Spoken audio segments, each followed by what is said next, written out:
At the request of the Broadcasting and Recording Services, members and visitors in the public gallery are requested to ensure that for the duration of the meeting their mobile phones are turned off completely or switched to airplane, safe or flight mode depending on their device.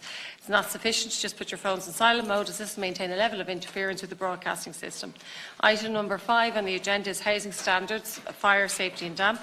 And in today's meeting, the committee will examine the topic of housing standards, fire, safety and damp. On behalf of the committee, I would like to welcome from the department Mr Paul Lamass, Ms Sarah Neary and Mr John Barry and Mr Conor O'Sullivan. From UCD, Ms Orla Hegarty, and from the Royal Institute of Architects, Mr John O'Mattie and Mr Peter Blewett, and from Dublin Fire Brigade, Mr Dennis Keeley and Ms Mary O'Brien. You're all very welcome. A lot of you are regular visitors to the committee, but thank you very much for attending again this morning. So just before we begin, a note on privilege. I wish to draw your attention to the fact that by virtue of Section 172I of the Defamation Act 2009, witnesses are protected by absolute privilege in respect of their evidence to this committee. However, if you are directed by the committee to cease giving evidence in relation to a particular matter and you continue to so do, you are entitled thereafter only to a qualified privilege in respect of that evidence. You are directed that only evidence connected with the subject matter of these proceedings is to be given, and you are asked to respect the parliamentary practice to the effect that where possible you should not criticise nor make charges against any person, persons or entity by name or in such a way as to make him, her or it identifiable. Members are reminded of the long-standing parliamentary practice to the effect that they should not comment on, criticise or make charges against a person outside the Houses or an official either by name or in such a way as to make him or her identifiable. I would now like to call on Mr Paul Lamass for his opening statement. Thank you, Chair. Good morning. I'd like to thank the Joint Committee for its invitation to address today's hearing. I'm happy to respond to your invitation to address the committee on the topic of housing standards, fire safety and damp. I'm joined by colleagues John Barry, Conor O'Sullivan and Sarah Neary from the Department's National Directorate for Fire and Emergency Management and Building Standards Unit. The National Directorate for Fire and Emergency Management, the NDFEM, was established in 2009 and operates under a management board structure within the Department of Housing, Planning and Local Government, with a mandate to develop consistent, effective, quality and value for money fire services to protect communities from fire. This includes development of national policies and national standards and supporting and overseeing their implementation at local level. Additionally, the Directorate has a role in developing arrangements for coordination of emergency response across government services and has led national response as lead government department for severe weather events such as Storm Ophelia and Storm Emma. 9 years on from its inception, the Management Board of the NDFEM has made significant progress in aligning national and local efforts around common public safety objectives. Today I'd like to focus on recent work undertaken by the NDFEM following the tragic fire in London's Grenfell Tower. On the 27th of June last year, following the Grenfell Tower tragedy, and in recognition of concerns arising for fire safety in Ireland, Eoin Murphy TD, Minister for Housing, Planning and Local Government, tasked the NDFEM with convening and coordinating a high-level task force to lead a reappraisal of fire safety in Ireland. Earlier this year, the Government approved publication of the Fire Safety Task Force report and a summary of conclusions and recommendations. As well as making a range of recommendations to improve provisions for fire safety, the task force found that, following a country-wide review of medium to high-rise buildings, the combination of contributory factors which appear to have existed in Grenfell Tower do not seem to be present in medium to high-rise buildings in Ireland. However, fire safety improvement works are ongoing in 35 buildings where assessments were required. It also found that the experience of actual fires gives confidence that the current fire safety strategy is appropriate and effective in protecting the lives of persons living in medium to high-rise buildings. The activation of fire detection and alarm systems, the effective evacuation of the premises, the success of the compartmentation and construction in containing the fire, and the efficacy of the fire service response are all part of the current recommended approach to protecting life safety in medium to high-rise buildings. It also found that the assessment by local authorities of the fire safety measures in their existing multi-storey, multi-unit social housing provides considerable reassurance of the standard of fire safety within this profile of social housing building stock. At the time of the publication of the report, almost 95% were found to have appropriate facilities, and the assessment processes resulted in improvement works for the remaining units where necessary. The task force has recommended that national oversight should be maintained of the fire safety assessment process underway in 219 medium to high-rise buildings, and any emergent issues should be dealt with and an oversight report provided to the Minister at the end of the process. A further recommendation of the task force concerns the statutory responsibilities of the person having control of the premises, as set out in Section 18 of the Fire Services Act 1981 and 2003. This emerged as a key focus for the task force, and it proposes a number of amendments to the current regulatory system to enhance and ensure fire safety in certain categories of building, in particular in residential and sleeping accommodation identified as a priority area for fire safety efforts. The legislative amendments proposed by the task force seek to clarify and strengthen the statutory obligations imposed on the person having control and introduce new reporting mechanisms through which the fire safety arrangements in place in premises are brought to the attention of the public. To ensure that persons having control of premises take action to fulfil their statutory obligations, the task force also recommends that a revised focus on enforcement be put in place in parallel to address any disregard for fire safety considerations. Minister Murphy accepted the recommendation of the task force's report and has mandated the Management Board of the NDFEM to carry through on the recommendations of the report within his direct ambit and to oversee the report on the implementation of other recommendations. At its meeting on the 13th of September 2018, the Management Board of the NDFEM agreed to establish a fire safety subcommittee and working structure which will undertake the work arising from the task force. Progress will be reported to the Minister by the NDFEM Management Board. The report concludes that the overall composition of Ireland's fire safety system is appropriate and generally fit for purpose. Regarding housing standards and fire safety, Part B, Fire Safety, of the second schedule of the Building Regulations sets out the legal requirements in relation to fire safety in respect of new buildings, including dwellings, and in respect of existing buildings undergoing works involving an extension, material alteration, or certain material changes of use. Part B, Technical Guidance Document B, that's TGDB, fire safety, is currently under review. In the interest of clarity, the TGD has been split into separate volumes, Volume 1 dealing with all buildings other than dwelling houses, and Volume 2 dealing exclusively with dwelling houses. On 1st July 2017, Building Regulations Part B Amendment, Regulation 2017 SI 57 of 2017, and TGDB Fire Safety Volume 2 Dwelling Houses 2017 were published and came into force. Work is still ongoing on buildings other than dwelling houses. The next step in this process will be to issue draft amendments to Part B and a draft version of TGDB Fire Safety Volume 1 Buildings Other than Dwelling Houses for public consultation. Until the full review is complete, however, the current requirements and guidance for all buildings other than dwelling houses, including apartment buildings, is set out in Building Regulations Amendment Regulations 2006, SI 115 of 2006, and the relevant parts of TGDB Fire Safety 2006 respectively. Building control regulations require a fire safety certificate to be obtained for new buildings, with some exceptions, and certain works to existing buildings. The fire safety certificate ensures the building works, if constructed in accordance with the plans and specifications submitted, comply with the requirements of Part B. As such, an application is examined technically by the Chief Fire Officer or Building Control Authority for compliance with Part B. This may be on the basis of TGDB or through alternative approaches to providing fire safety. In relation to damp, Part C, Site Preparation and Resistance to Moisture, Part F, Ventilation, and Part L, Conservation of Fuel and Energy, of the second schedule to the Building Regulations set performance requirements to prevent the passage of moisture into the building, to ensure adequate ventilation, and to limit heat loss. The associated technical guidance provides practical advice on limiting thermal bridging, ensuring adequate ventilation, and avoiding rising damp. In conclusion, I look forward to hearing the views of the committee members and I'm happy to answer any questions you may have in relation to our areas of work. Thank you. Thank you, Paul. And then I'd like to call Ms Orla Hegarty for her opening statement. Thank you. Chairman, committee members, thank you for the opportunity to come to this session today. Concerns about fire safety are real. The legacy of the Stardust fire in Dublin in 1981 was the 1990 Building Control Act and the introduction of fire safety certificates. These regulations have undoubtedly saved many lives since. We are again discussing regulatory change in the aftermath of another tragedy, the Grenfell Tower fire in London in 2017. Both of these events were foreseeable and preventable. It should not take a tragedy to act when the risks are evident and they're preventable. Frequently, warnings go unheeded.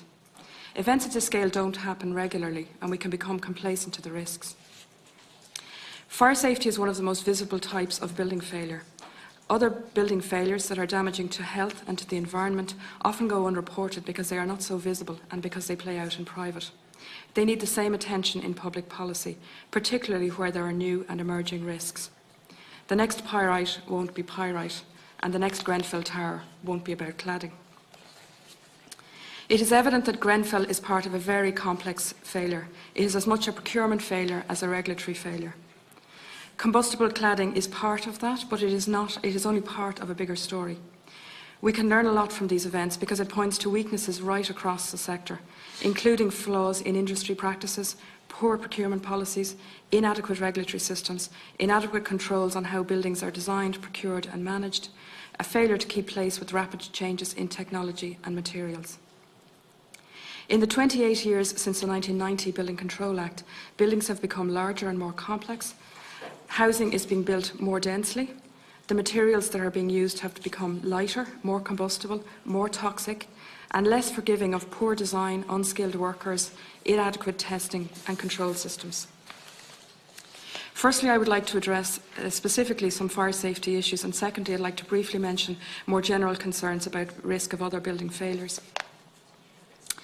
The report of the Fire Safety Task Force follows closely behind two other reports into fire safety failings, one in schools in 2017 and in timber frame housing again in 2017. There needs to be a follow-through so that the findings of these reports are widely disseminated and actively addressed. I have been following the UK response to the Grenfell fire very closely. By comparison, the response in Ireland has been very limited. There's been no regulatory change signalled, there's been no guidance issued to building designers, and public safety concerns around this are legitimate. The remit of the task force report was very narrow. It was limited to buildings of more than 6 storeys or more than 18 metres with external cladding or rain screen systems. It didn't include buildings under 6 storeys, including apartment buildings, schools, hospitals and other buildings that could be high risk. I should also mention that the technical failings in Grenfell were much wider than the cladding specification. The task force identified 226 buildings by contacting 31 local authorities to provide statistics. I've done some FOI research on the data that was provided. There's no national listing of these buildings, so the 31 authorities all acted independently and just provided statistics. Each of the local authorities acts as a separate building control authority, so there's no consistent response. In terms of the report that has been produced, I know there's an ongoing issue in terms of monitoring, but this report says that we don't have a concern about Grenfell, and yet at the time the report was produced, fewer than half of the 226 buildings identified had fire risk assessments done on them. So if fewer than half of the buildings had been assessed, I think it's very premature to say that there isn't an issue or concern. The Department circular in relation to this doesn't address the fundamental issue, which is public safety. The direction to local authorities is very cautious, and it defers all responsibility to building owners on the assumption that these owners can be identified, and in some cases they're still not identified, on the basis that the owners will act promptly and responsibly, that they will have the resources to deal with the problem, and that remedial works will be carried out correctly. There's no requirement for anybody living in these buildings to be notified. The Irish building regulations, that's the technical standards, rely very heavily on UK regulations, research, testing and codes. The Grenfell fire is subject to a number of reviews and inquiries in the UK, and regulatory reform is being implemented. It is not clear here how the Irish regulatory authorities intend to act in response. As a side, Brexit will compound some of this, particularly to do with building materials. So in summary, the implication of a catastrophic systems failure in Grenfell warrant a much broader review and risk assessment. Many issues are technical and evolving, and they're beyond the remit of this committee or other ad hoc committees. There's an urgent need to re-establish the Statutory Building Regulations Advisory Board, which was disbanded in 2012. Following Grenfell, the UK Government established an independent expert advisory panel, and this group has been reporting as the issues emerge. Policymakers, construction industry and owners need that support. They also need that transparency. BCAR is not a robust system. It is not what is described in Hackett. Producing technical building regulations and standards is not enough. They will not be rolled out without addressing the weaknesses across the system, including skills shortage and absence of technical information, poor procurement practices, a lack of independent inspection and controls, poorly structured and resourced systems for building management, a lack of public information and a lack of technical support. Next, there needs to be an active system for market surveillance of dangerous, illegal and fraudulent construction products, as required under the EU Construction Products Regulation, and much more active dissemination of alerts for building materials. The state authorities need to be resourced to ensure that public safety is protected. This is not just about high-rise buildings or apartments, it's also about our hospitals, our schools, our airports, our shopping centres, our student housing, our hotels. The Stardust inquiry was unequivocal about the responsibilities of state authorities to protect the public. We cannot conclude that the systems we have are appropriate and fit for purpose when people are today living in dangerous buildings that have been constructed since the BCAR regulations came in 2014. In relation to damp and mould and condensation and ventilation, I'd just like to briefly address these issues. Mould shouldn't be singled out. It can serve as a very visible indicator of wider indoor air quality problems, which can be damaging to both the occupant's health and to the fabric of the building over time. Modern building regulation standards require buildings to be tested for air tightness to achieve high levels of energy efficiency. Issues of damp, condensation, mould are the result of a failure in the building physics. It can be a consequence of poor design, poor construction, inappropriate materials, inadequate ventilation, conflicting regulatory requirements, or a combination of all of these factors. The technical issues are beyond the scope of this committee, but it is an area of serious concern, particularly as some recent research indicates that there are very significant levels of non-compliance in recently built homes. Thank you.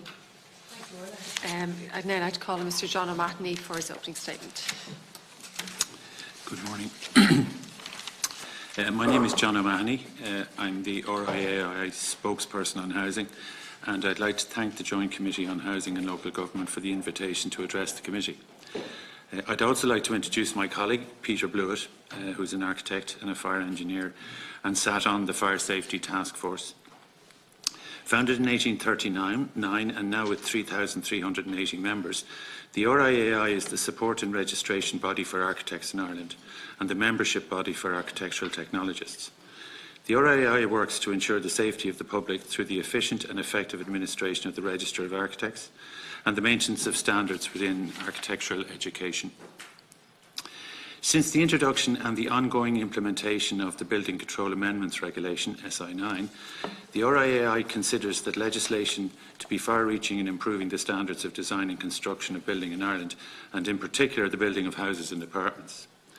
SI9 ensures that all parties involved in the design and construction are aware of their responsibilities, and these responsibilities are confirmed by documentation, inspection plans, certification and ancillary certification, enabling the house or apartments to be registered on the local authority register.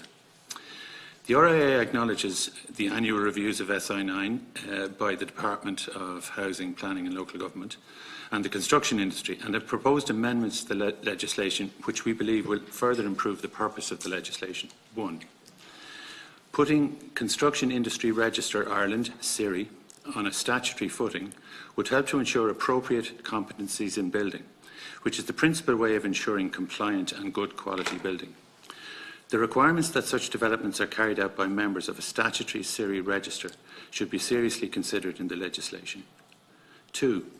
The introduction of the requirement for latent effects insurance, LDI, for all new housing and apartments to be executed by the developer during the conveyancing process to ensure consumer protection. LDI, when invoked, ensures that the insurer LDI, when invoked, enables the insurer to immediately rectify the construction defects without recourse to law at no cost to the consumer of the property, usually up to a 10-year period. 3. The repeal of SI 365 of 2015. The RIAI consider SI 9365 is not in the consumer interest, either in the short or long term, as the rigours of SI 9 are diluted to such an extent that SI 365 could permit bad construction practice without recourse for the consumer and subsequent consumers. The RIAI, in conjunction with ACEI, Engineers Ireland and the Society of Chartered Surveyors Ireland, made technical recommendations for amendment to the Vacant Housing Bill 2017. These recommendations include: 1. Identified that there is no need for a second layer of building regulation technical documents as proposed in the bill. A single suite of technical guidance documents relating to the vacant homes legislation should be specific and sufficient. 2. Documentation required at application stage should demonstrate compliance with the building regulations, and the documentation should be described in the bill. 3. Any existing vacant building being considered for occupancy must be structurally assessed by a qualified structural engineer and a condition survey executed by a qualified architect or building surveyor, all of whom must be covered by professional indemnity insurance. 4. Applications for the use of vacant properties should include proposals for dealing with specific risks, including radon, avoiding cold bridging and mould growth, timber rot and pests, and access and facilities, particularly for people with compromised mobility. 5. The provisions of the bill are not capable of coming into immediate effect, as the local authority's level of resources and competencies need to be put in place with the insistence of central government. Therefore, the bill should not proceed to have force until these resources are carefully evaluated and demonstrably provided. Further focus on utilising existing frameworks under the BCAR system should be considered. 6. The competency of authorised persons both at assessment and technical submission and inspection work stages should be defined. These competencies must align with those of the design certifier and assigned certifier as set out in SI 9. 7. The proposed inspection plan must align in compliance and complexity with the SI 9 risk-based inspection plan and be executed in accordance with the Code of Practice for inspecting and certifying buildings and works. 8. The employment of PSDP and PSCP, that's Project Supervisor Design Stage and Construction Stage, will still be required as per SI 9. Issues relating to co-owned party walls require particular attention. 10. The provision of a fast-track appeal process must also be considered. And finally, 11. We have concerns regarding the replacement of the BCAR model with the permit approval process, as we consider it to be impracticable to enforce and will undermine the current regulations procedure. Fire safety in houses and apartments. 1. The Code of Practice Fire Safety in Flats of July 1994 could be reconsidered and updated to deal with change of use of existing buildings to apartments and flats, rather than a new full technical guidance document. The current 1994 document is valid for existing buildings containing flats, existing mixed use, but does not cover change of use. 2. The RII will welcome the publication for consultation of an updated TGD Part B, which will also include provisions for apartments and other buildings. 3. There are practicability issues for upgrading of existing buildings, in particular in relation to change of use of existing building stock. Current technical guidance documents are more appropriate for new build. 4. Finally, concerns in relation to the construction stage and quality of workmanship and training, certification of quality of work in timber frame, in stud partition systems, fire stopping, etc., could be addressed by the introduction of the SIRI legislation. Thank you. Now call on Mr. Keeley to make his opening statement. Chair, committee members, I first wish to thank you for the invitation, and I welcome the opportunity to attend and discuss fire safety issues here today. My name is Dennis Keeley and I am the Acting Chief Fire Officer for Dublin Fire Brigade, and I am accompanied here today by my colleague Mary O'Brien, Senior Executive Fire Prevention Officer. Dublin Fire Brigade provides the function of the Fire Authority for the 4 Dublin local authorities, namely Dublin City Council, Dún Laoghaire-Rathdown, South Dublin County Council and Fingal County Council. The Brigade operates a 24/7 fire rescue and emergency ambulance service from 12 full-time and 2 retained part-time stations, an emergency communication centre, an administrative headquarters, a fire prevention and enforcement section, a brigade training centre and a logistics workshop. DFB provides emergency cover to Dublin City and County and a region with a population over 1.35 million and covering an area of 922 kilometres squared. In 2017, Dublin Fire Brigade processed in excess of 160,000 emergency fire and ambulance 999 112 calls. There were 39,427 mobilisations to fire and rescue calls and 86,405 mobilisations to ambulance calls. DFB is particularly proactive with respect to safety and has achieved international accreditation and or MOUs for all aspects of our service delivery, including ISO 9001, OSAS 18001 and International Association of Emergency Dispatcher Centre of Excellence. The service is guided by the range of policies and procedures issued by the National Directorate for Fire and Emergency Management, who set out the national policy for fire authorities. The National Directorate for Fire and Emergency Management has in recent years provided a range of policy documents and reports to support the delivery of the fire service nationally, including the Framework for Emergency Management, Keeping Communities Safe, and more recently the publication of the Fire Safety in Ireland, a report of Fire Safety Task Force and a summary of conclusion and recommendations. The function of a fire authority are prescribed in the Fire Services Act 1981 and 2003 to make provision for the prompt and efficient extinguishment of fire, to establish and maintain a fire brigade, and to make provision to respond to calls. The objective of Dublin Fire Brigade is to respond and deal with fire and medical emergencies as statutorily obliged. Additionally, our objective is to promote fire safety through education and advice, to help ensure fire safety standards are being adhered to in existing buildings, and to ensure that compliance with building regulations is achieved through good building design practice by competent professional designers. Consequently, our role is to ensure best practice in terms of both fire safety in both new and existing buildings. Additionally, DFB are guided by the Dangerous Substance Act 1972. The Brigade liaises with the Health and Safety Authority in relation to Sofeso industrial sites and petroleum licence applications for petrol stations and bulk petroleum storage. The Fire Services Act 81 and 2003 and building control legislation provides us with powers of inspection and enforcement. DFB inspect all types of buildings except the dwelling house occupied as a single dwelling, which is outside the scope of the Fire Services Act. Where fire safety deficiencies are encountered, Dublin Fire Brigade provide advice in relation to fire safety issues, or where required utilise powers of enforcement, such as a fire safety notice to prohibit the use of a building or part of a building until the deficiencies are remedied.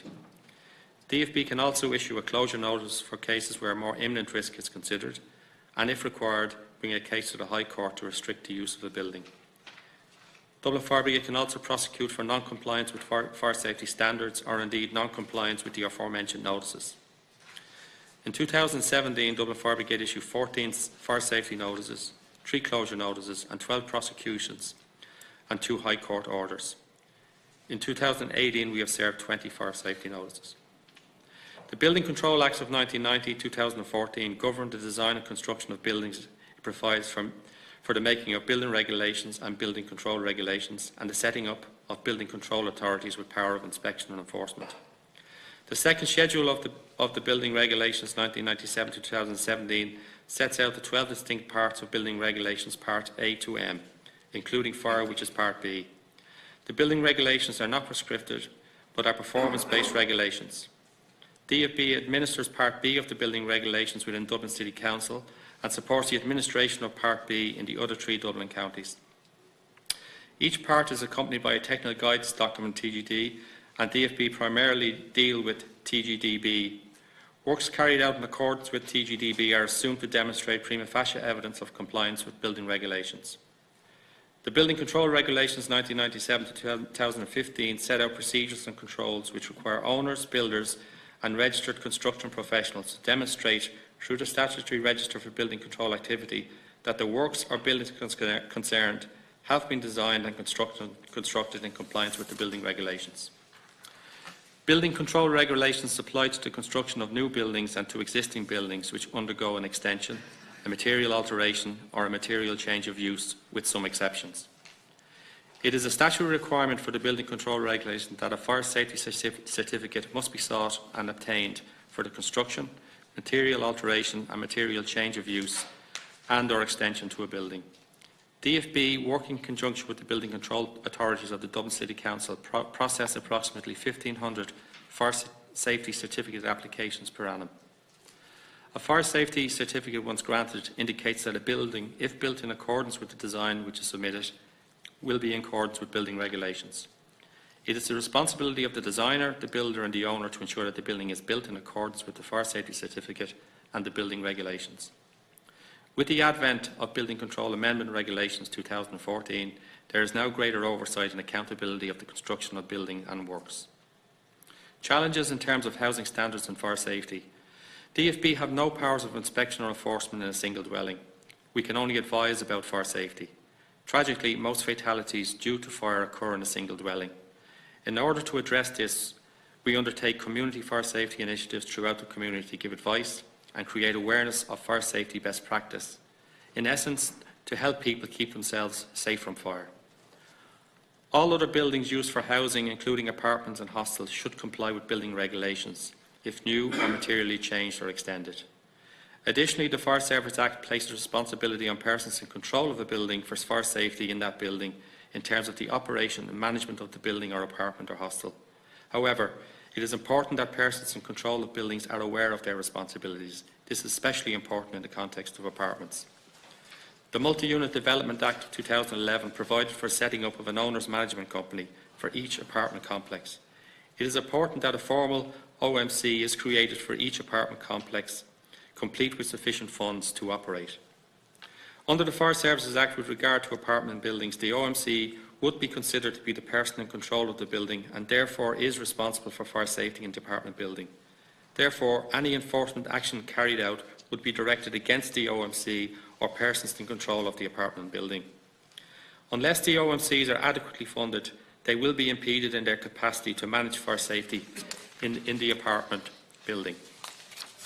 The OMC should ensure that active systems are maintained and passive fire safety elements are kept in good repair so as to ensure that the fire safety design strategy of the apartment building is in place.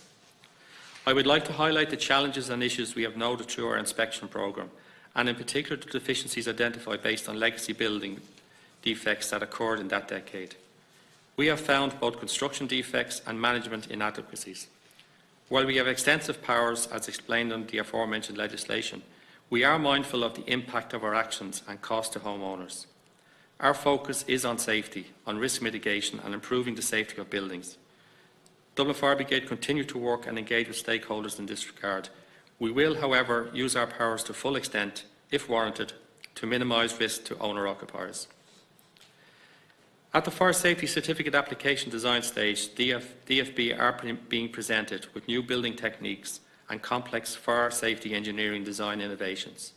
This poses challenges for us in terms of ensuring that the design is in compliance with building regulations and ensuring that it will be built correctly.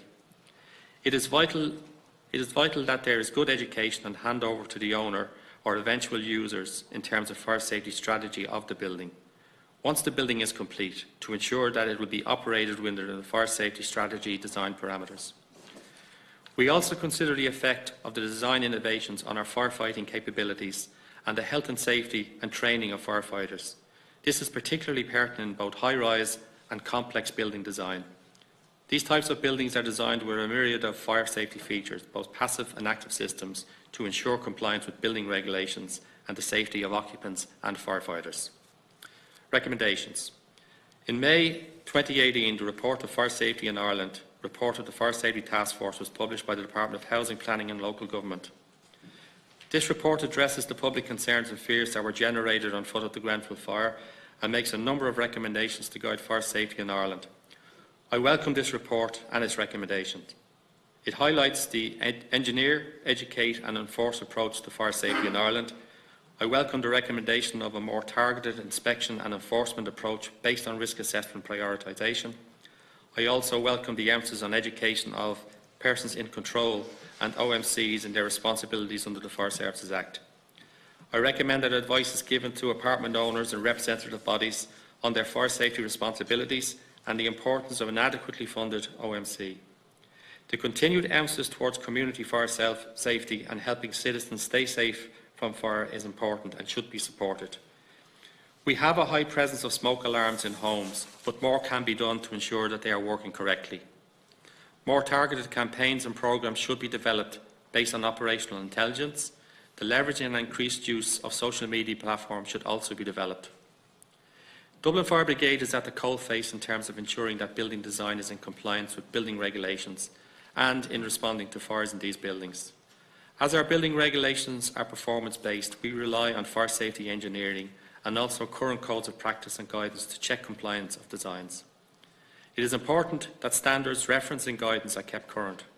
It is also important that the compliance with building regulations is demonstrated in terms of new building techniques and designs. Dublin Fire Brigade will continue in supporting the National Directorate for Fire and Emergency Management and the Department of Housing, Planning and Local Government in the review of new codes of practice and standards with the purpose of improving fire safety in Ireland, and I recommend that the review of technical guidance document B is brought to a conclusion and published. In this regard, it will be important to take account of the findings of the Grenfell inquiry. In conclusion, Dublin Fire Brigade is committed to ensuring that Dublin is best prepared against the risk of fire. We will continue to promote fire safety best practice in all buildings and to help people stay safe in their homes. Thank you. Thank you, Dennis. Owen. Thanks very much, and thank you to everybody for the presentations. And I suppose just to start by specifically, I suppose, commending the men and women of the Dublin Fire Brigade and our fire services generally for obviously putting themselves very often at great harm's risk to keep us safe. And I think everybody in the committee will agree with me on that. Look, part of the purpose of today's session, certainly for myself anyway, was to just look specifically at the Fire Safety in Ireland report and its recommendations. And I'm very mindful that it's important that members of this committee are very responsible in terms of how we deal with this issue and not to be engaging in scaremongering or frightening people. But I do think we have a responsibility to scrutinise that report and the outworking of it, and I think that's certainly the spirit in which the few questions I have to ask will be made. I'm interested both from the Department and Dublin Fire Brigade's point of view, your view on Orla's suggestion that the terms of reference of the report may have been too limited in the outset, particularly in terms of heights and the scope of the issue that are being dealt with. And maybe if you could give us a little bit of the rationale as to why those terms of reference were chosen and why, for example, other maybe lower rise multiple unit developments weren't included in the original decision, because that's quite important. I'm also interested to hear again both Dublin Fire Brigade and the Department's view on, I suppose, the issues beyond the kind of Grenfell cladding in terms of other systems failures or regulatory failures that have been identified across the water, and obviously some of the changes that have been implemented there as well. I'd like maybe the Department to be very, very explicit with the committee in terms of how many buildings were identified in which there are fire safety risks, what works were required to be done on those buildings, and give us as much information as you can on whether those works have been done or not. And there was a report in the Irish Times only a number of weeks ago. I think it identified 19 buildings where none of the required works had been done at that point in time, which is obviously a concern given the report was published earlier this year. And maybe could you comment on where the works process is, etc. I suppose there's a broader issue here too, which is first to see if the existing regulations have been fully complied with. The second is whether or not the review throws up the need for regulatory change, and I'd be interested in everybody's view in terms of specifically, are there positive regulatory changes that could be made in hindsight, learning from the investigations into Grenfell and how the British authorities are dealing with that, and the Fire Safety in Ireland report as well. One of the interesting things in the Dublin Fire Brigade's presentation was at the very end, there's a really good sentence, it's important that standards, reference and guidance are kept current. And I was wondering when I read that, was that a kind of a very soft way of saying that maybe some of the standards that are referenced aren't necessarily as current as you'd like them?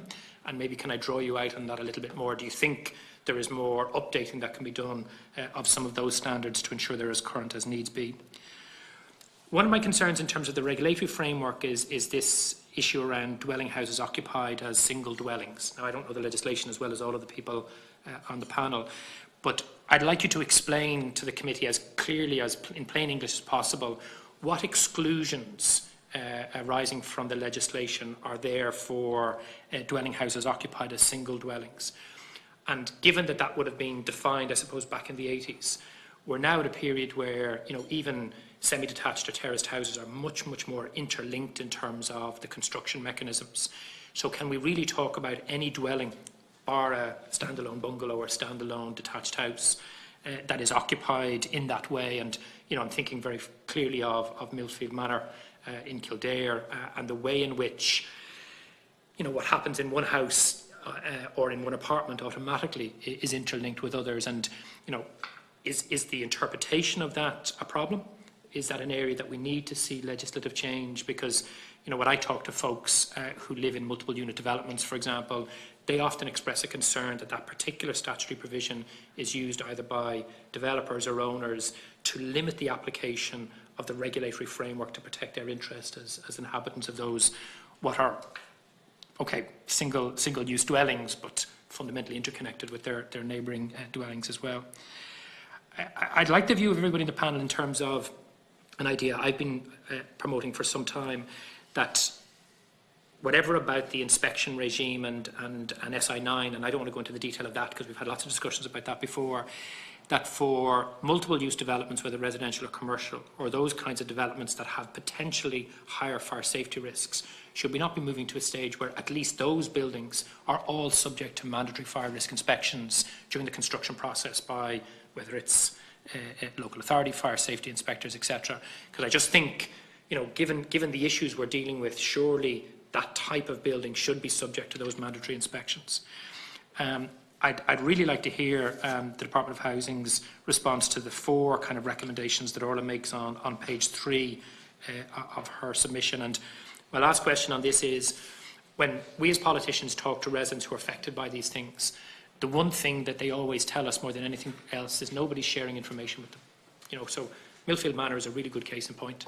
The families who own the homes surrounding the block in Millfield Manor that went on fire were the last people to know the outcome of those fire and safety inspections. And it just seems to me that that's the wrong way for us to do this. I'd like to know how we can improve the communication with people who are either directly or adjacent to directly affected buildings that have potential fire safety risks, so they are fully informed at all times of the potential risks to themselves. Because I just, you know, the idea that the residents in Millfield Manor, for example, or folks in Belmain, have to wait 18 months before they are getting information that lots of other people, including department or local authority officials or fire safety experts, have at a much earlier stage, I just think is wrong, and I think we really need to think about how we improve that. And then finally, with the indulgence of the Chair, on mould, the original idea of this discussion was to have 2 separate discussions.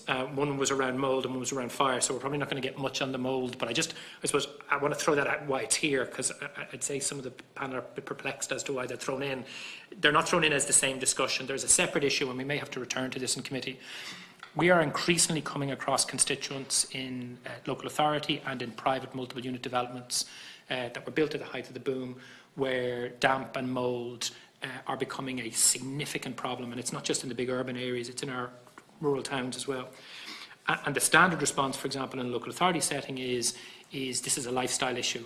My local authority has a wonderful booklet which tells you about what you shouldn't do, like, you know, put your clothes hanging on dryers and all those kind of things.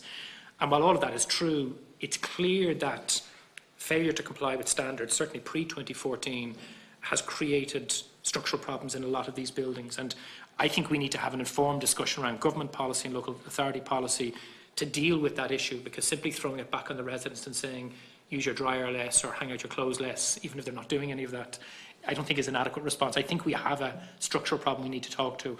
And maybe if people could comment briefly on that, and we might return to it at a later stage in the committee's agenda, Chair. Thanks, Eoin. Start with Paul, volunteering there. Thank you for those questions, Deputy. I'll handle a few myself, and then I'll ask John and Sarah to come in on some of the more technical ones. I suppose to begin with, I welcome your characterisation as the outworking of the report, because the report very much does set a blueprint for where we need to get to. It also, I think it's important to say, underlines existing good practice. So a lot of the things in the report are things that are already happening, and we want to document and endorse them through the report. So I do welcome the fact that you talk about the outworking of the report, because it is about how we take this report forward. And I think I referenced in my opening remarks the group that's been set up to take this forward as part of a subgroup of the NDFEM. So there is a significant work in progress there. I would also maybe make a general remark that the report deals in detail with above 6 stories high buildings, but also multi-occupancy social housing. But it goes way beyond that. So I'll ask John to come in on the detailed numbers regarding those 2 areas, but the report is much broader than that, and it doesn't allow itself to be limited by that. The terms of reference do indeed talk about identifying and considering urgently issues of life safety in Ireland in the aftermath of Grenfell Tower fire. But they also talk about appraising existing arrangements for fire safety and preparing a report thereon for the Minister. And I think if you look at the report, you'll see that we have embraced that second terms of reference quite actively, and we do address a whole range of issues, not just issues associated with high-rise buildings. That's maybe the first point. John will come on to the numbers identified and the status of them, and Sarah will pick up maybe on some of the building standards related work. But also maybe before, to wind up on mine, the fourth point that Orla has highlighted regarding the state authorities and resourcing, I would make a point that during the downturn, local authorities shed staff in many, many areas and went from a total of about 37,000 whole-time equivalents down to about 27,000 whole-time equivalents. That's a huge retrenchment. In all of that time, the one area that was ring-fenced was the fire service and the capacity to respond operationally to fires. So when everyone was taking pain in all these areas, the fire service was not cut. And that, I think, is a fair reflection of the priority given to that area. That has not suffered from the retrenchment in the ways that others have. So I think it's an important point in the context of adequately resourcing state agencies. Let me just ask on that point. While there mightn't have been cuts, was there any net loss in overall staff, for example, through retirements that weren't necessarily replaced because of the recruitment embargo? I don't have the detail precisely to hand, but I can certainly establish that we report quarterly on staffing, and I could certainly provide that detail to the Deputy. I might hand over to John maybe on some of the numbers and then subsequently to Sarah. Thanks. Thank you, Paul. Chair, the exercise, which was, as has been emphasised, part of the work of the Fire Safety Task Force, and some of the commentary that has been happening in recent months, it characterises the survey of taller buildings fitted with cladding on the exterior as being the work of the Fire Safety Task Force and the only work of the Fire Safety Task Force. So it was part of the work of the Task Force.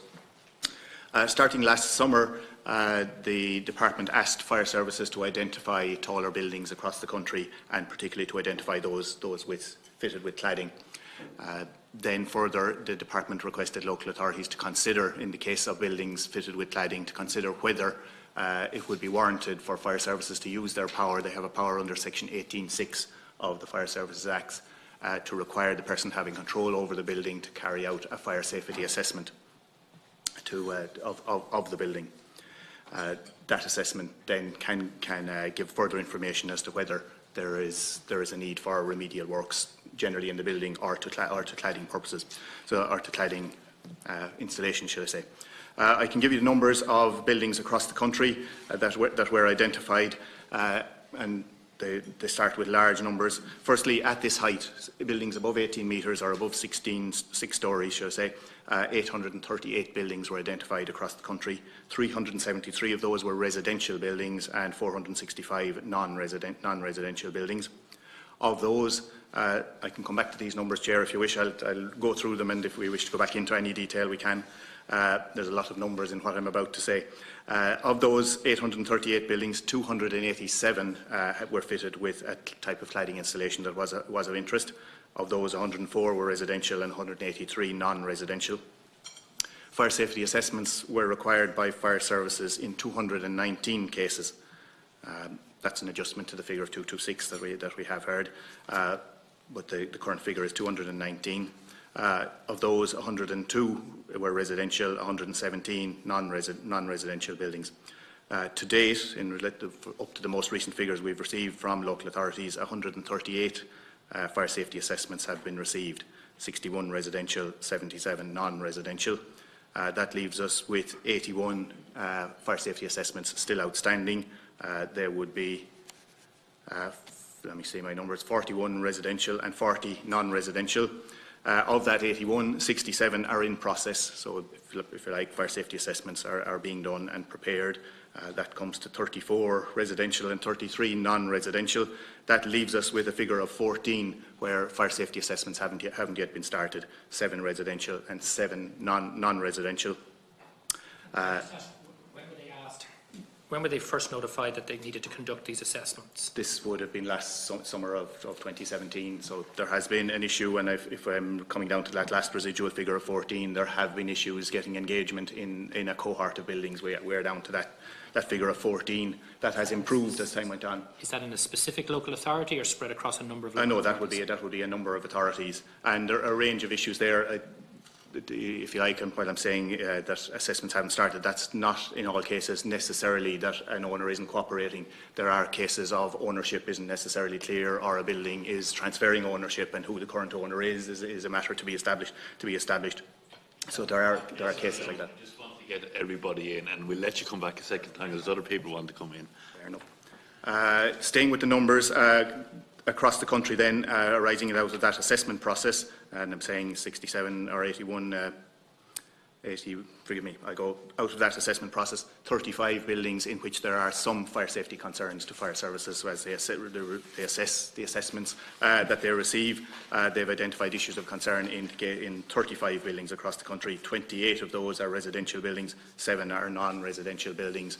Now, it's a very small number of cases where the concerns are identified relate to cladding. Most of the issues we're hearing about relate to issues that arise in buildings generally, and before Grenfell Tower fire happened, we were hearing of issues arising in buildings. There are issues of management or procedural issues within buildings, the management of fire safety, for instance, the maintenance of things like fire detection alarm systems, the maintenance of emergency lighting systems, the keeping of records in relation to that maintenance, maintenance of things like fire-resisting doors in working order.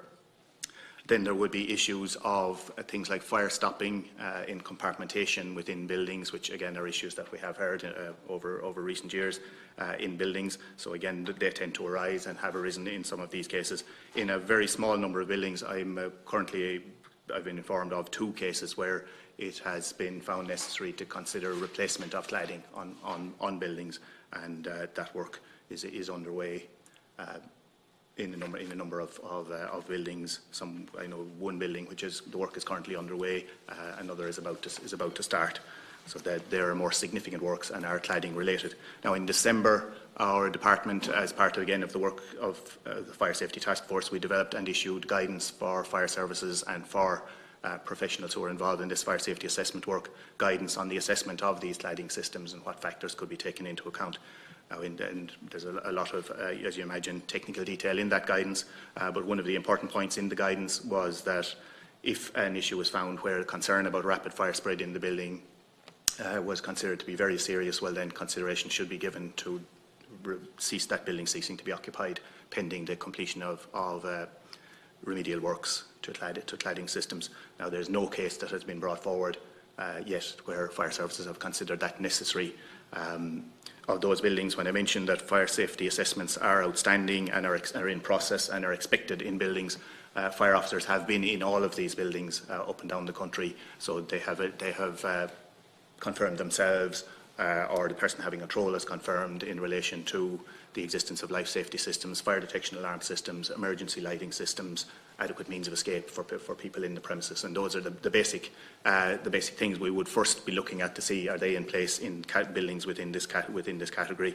And while nonetheless remedial works should be done to bring the buildings generally and cladding installations on buildings up to standard, that sort of work does need to be done. But in the meantime, if the basic provisions for life safety are in place, in general, fire services don't see the need to cease occupation of buildings. In terms of the time that's been taken to complete this work up and down the country, one should say that this fire safety assessment is work, particularly in relation to cladding installations and buildings, it's work that should be done by people who have a high degree of specialist knowledge in that area. There are really only so many of people who have that specialism in the country. There are people who are busy doing the sort of work in relation to fire safety certification process that we have heard about in the opening statements already. So these people are engaged in that work and tend to be quite engaged on an ongoing basis anyway. So finding the capacity within the fire safety consultancy industry to carry out this work has been an issue.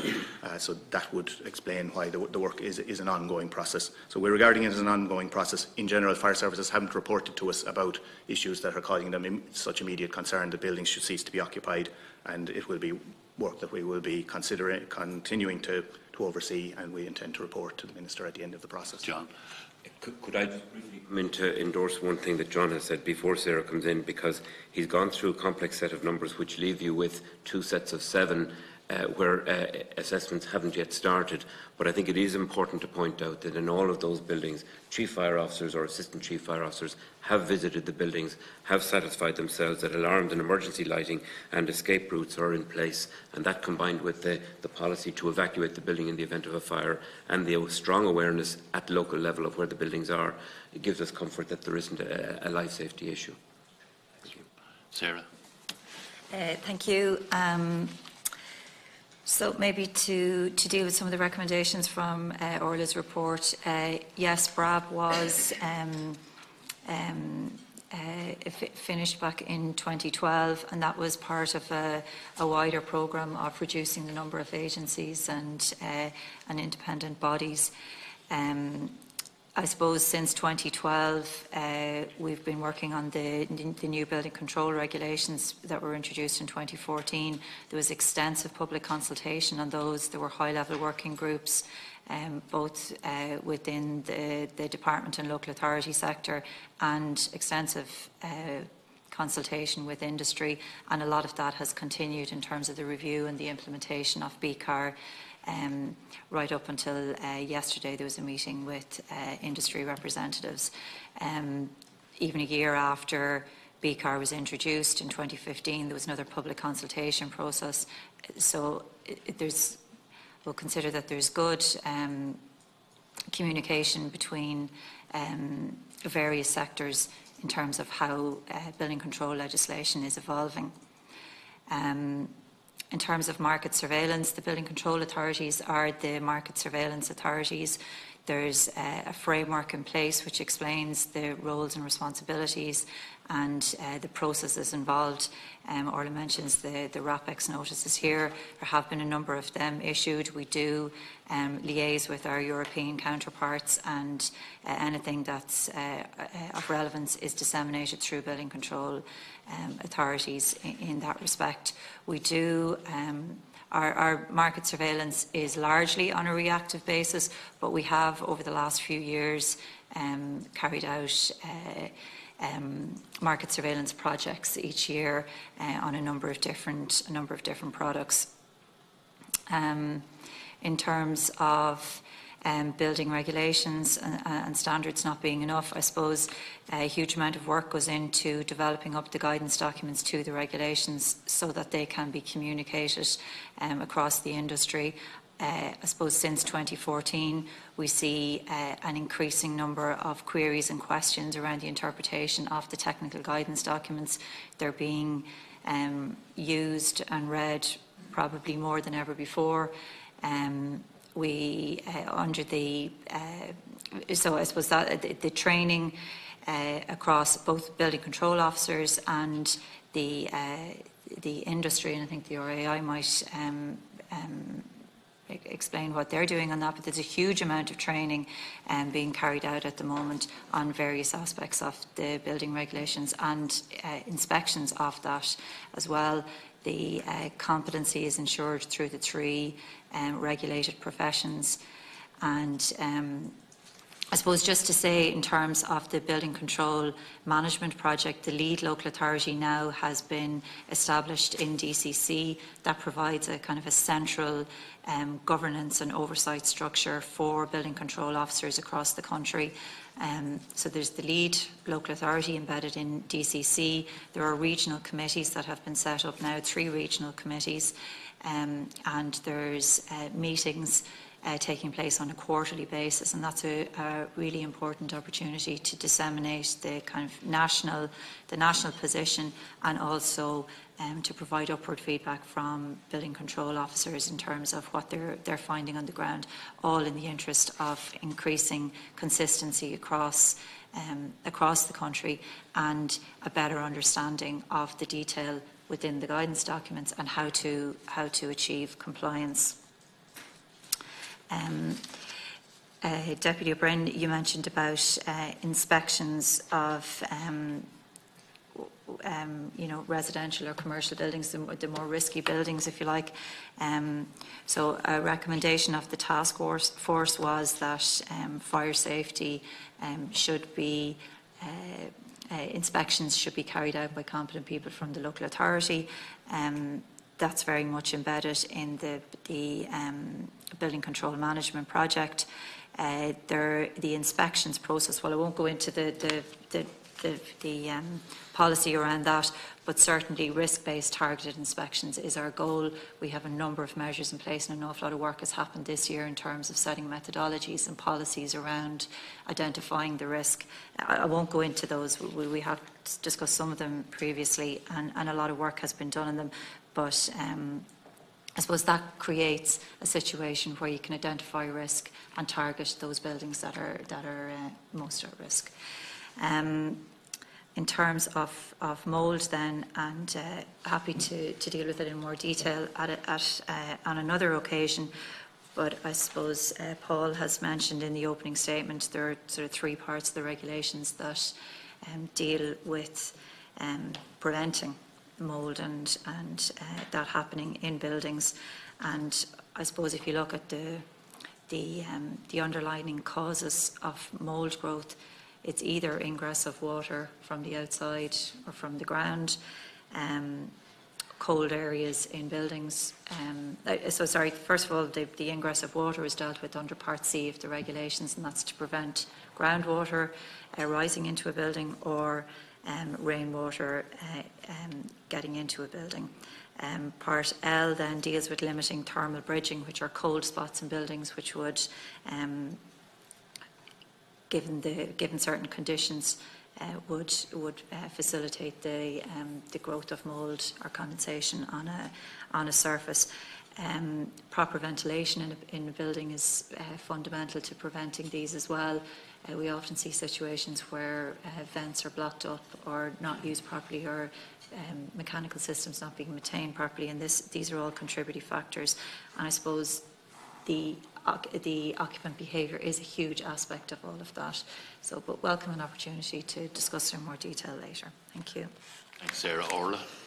Just a couple of comments on that. Firstly, in relation to the Building Regulations Advisory Board, the point and purpose of that is that it is independent and transparent.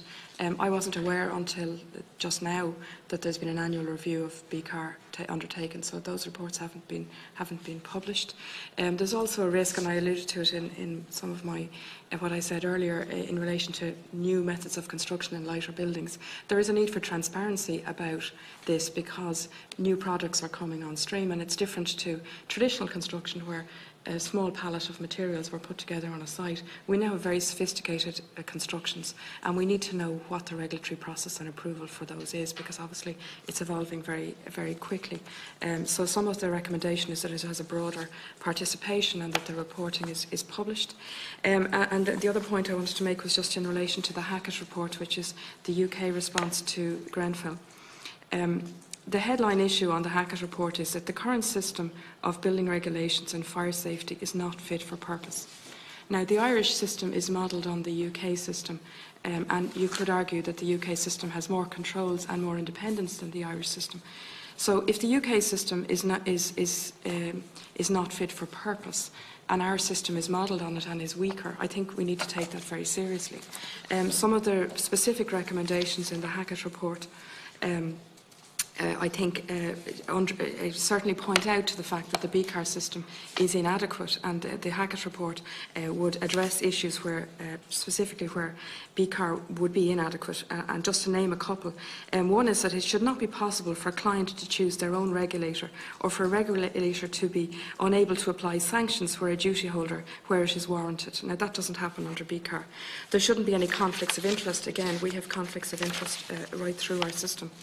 The sanctions and enforcement regime should be reinforced so that the penalties are effective deterrent. We don't have a system beyond kind of a soft approach in terms of enforcement. It also recommends a regulator And it also recommends a mandatory reporting system, as happens in the aviation industry and in good practice quality assurance in other places, and a requirement to report on the basis that it is a no-blame basis. So if somebody is involved in a building management or in a construction process, that there is mandatory reporting and it's on a no-blame basis. And that is what has improved standards in the aviation industry and in many other sectors, is by having a culture of transparency about mistakes and errors and constant feedback loop on information for improvement. And we don't have a feedback loop in our system of construction and building regulation. We don't have transparency about any of that. And if anything, we have, because of the litigation culture, we have a system of closing down on information, which means that mistakes are being repeated everywhere. And there's no learning coming back. You know, it's proliferating the problem rather than solving the problem. Thanks, Orla. John or Peter, do you want to make any comments? I know Sarah wants to come back in, but I'll bring Sarah back in at the end. I just want to make a couple of comments and then I'll hand over to Peter, who's more versed on the fire end. Just in relation to that issue of mould, seeing as it's a small item, we might get it out of the way. The way we seal buildings nowadays, they're completely airtight. So on new buildings, the problem is that you can still just put vents in a wall, which means the air doesn't actually circulate within the building.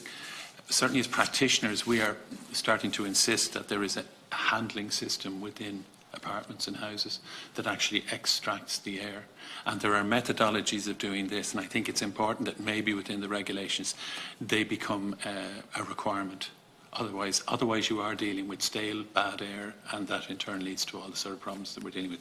The second point I wanted to make was the Millfield fire, and in just observing that as an architect, it seemed clear that there was the fire prevention methodologies on the party walls weren't in place. So you got a spread of fire at a very fast rate. And that leads to the problem of how we supervise and how fire safety regulations are applied on site. As practitioners, we as architects, that would be our top priority in terms of inspection, you know, to make sure that the fire elements are in place. But within the building construction industry now, particularly on more complicated buildings, you have a management construction system, which means that effectively your contractor is managing a whole series of subcontractors. And we're starting to find now, because of the inspection plans that BCAR have put in place, is that when it comes to the builder inspecting the works, subcontractors' works are all done independently, and the inspections by the contractors fall between two stools. And we as professionals are constantly coming back and actually inspecting subcontractors' work and condemning it, which is really not our job. And therefore things can fall between the cracks. And we're starting to consider in the Institute the idea of a supervision plan. While we have an inspection plan at the moment which identifies responsibilities for professionals, etc. in inspection, we think that maybe the introduction of a supervision plan, which actually puts the onus, a much stronger onus on the contractor actually signing off on his inspection responsibilities, may help to reduce this potential for falling between the cracks.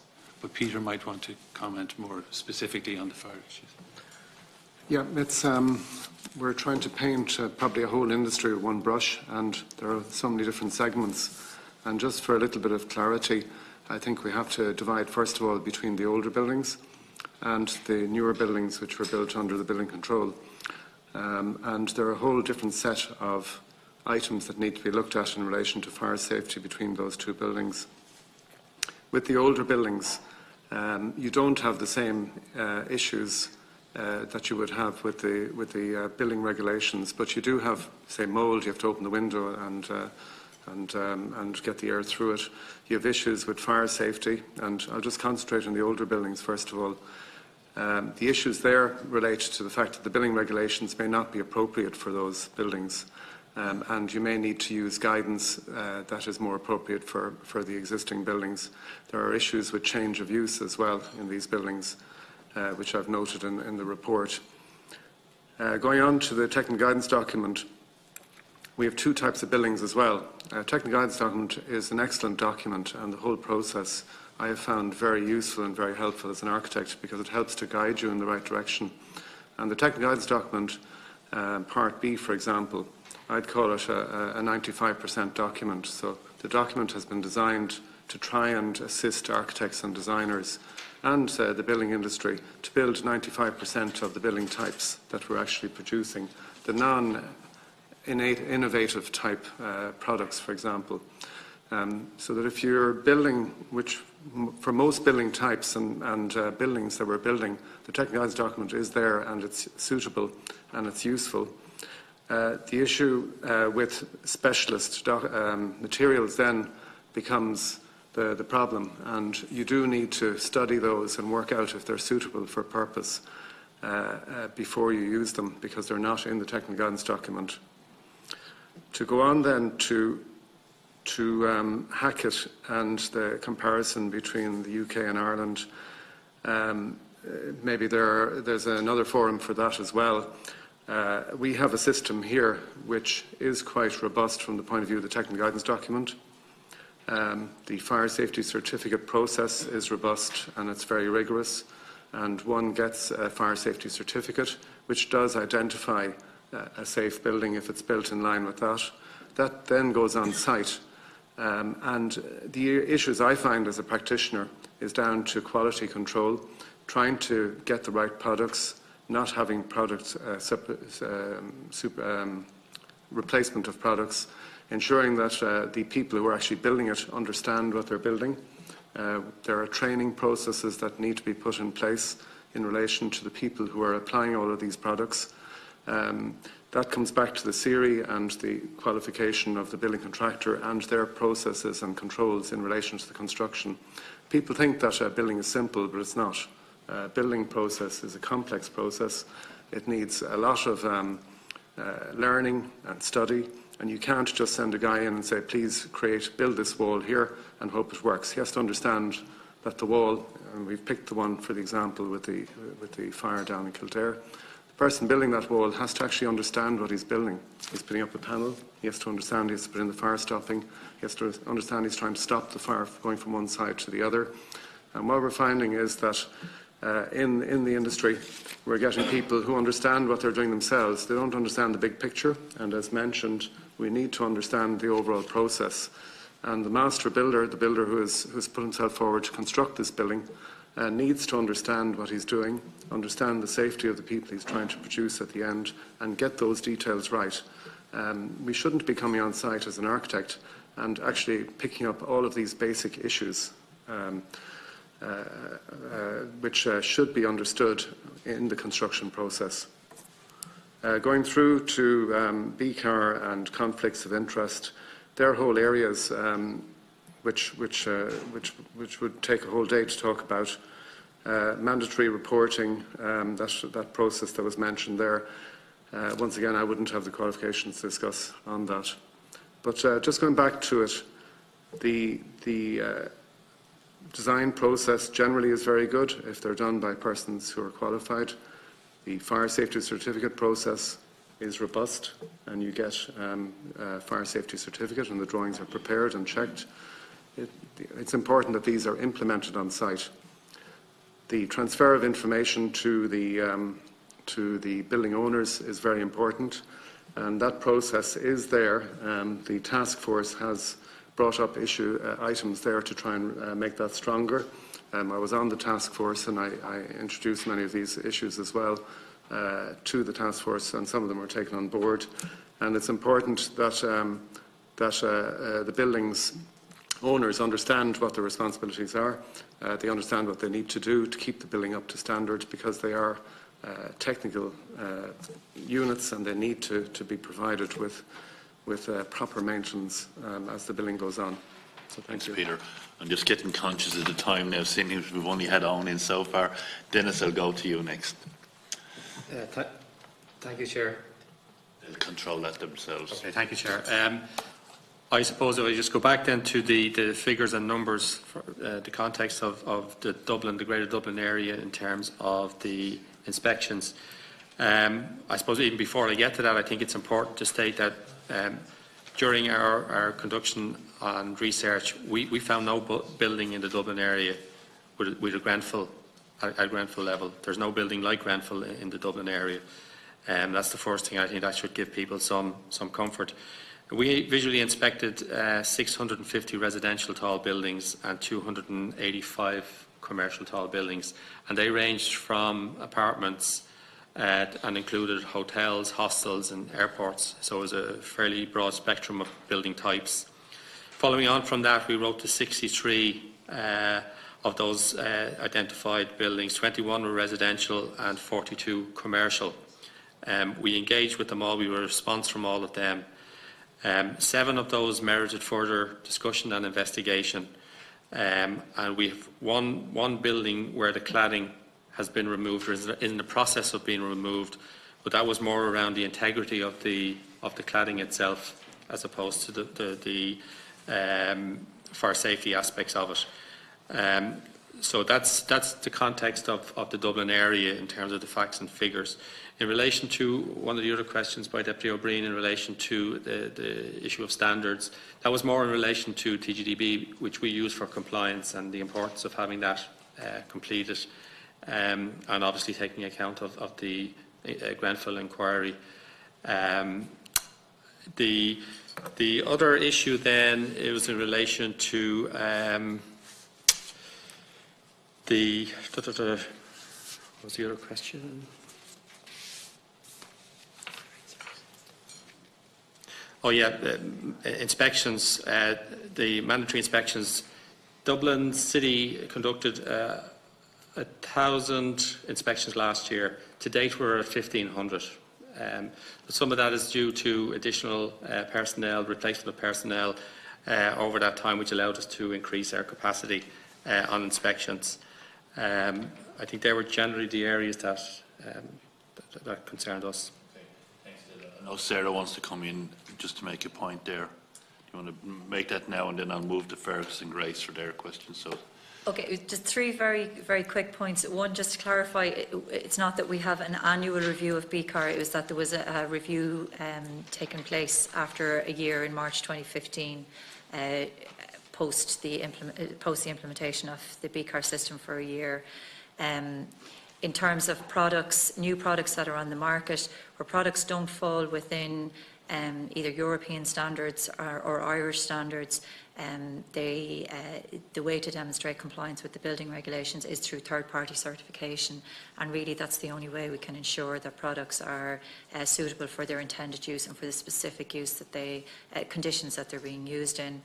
And just thirdly, I wouldn't agree that Dame Hackett's report undermines BCAR. I think Dame Hackett's report finds many of the problems that the high-level group identified in 2011 that was wrong with the Irish system, things like the lack of professional involvement throughout the construction process and the lack of accountability. And in Dame Hackett's report, it's around clarity of roles and responsibilities, which we have an entire document on now. We've identified people in the design stage, the construction stage, and what their responsibilities, and that's really her point around the golden thread of responsibility. Another item she brings up is a change control around change controls, so where people change products or designs during construction.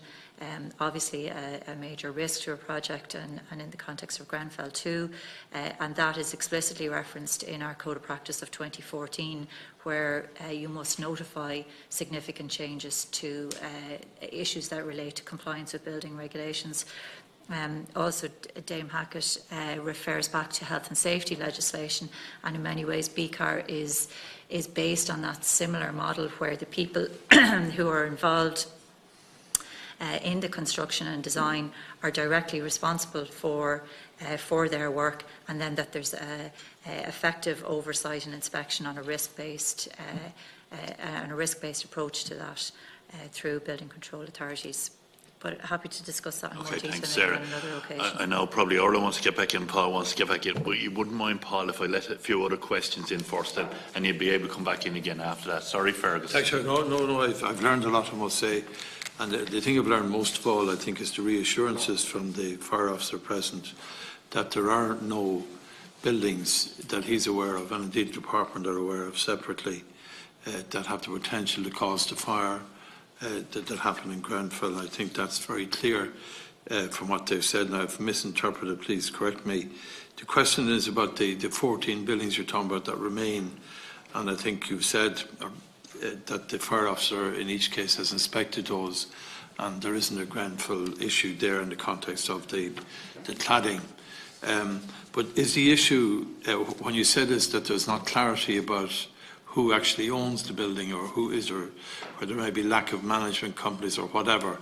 Now, it's last summer, I think you said that this was supposed to start. So do the local authorities or the statutory agencies have powers to go in and get it done themselves and put the bill on whoever is ultimately found to be responsible? Because if it's a case that they may be exposed to fire hazards of a particular type, that it's important that they will be dealt with immediately if they failed to identify basic issues like who owns it. That doesn't make sense to me. That would continue. The second point I want to make is that during the boom as we had it, there was very many fine housing estates built, and there was some awful, appalling, disgraceful construction also. And the difficulty was that the local authority didn't have the capacity to keep an eye on everything that was going on, notwithstanding the huge fees that they got at that time, notwithstanding the expansion at that time in staff and so on. And I just find that entirely unacceptable. I recognise the professionalism of the persons present, from the architects and so on.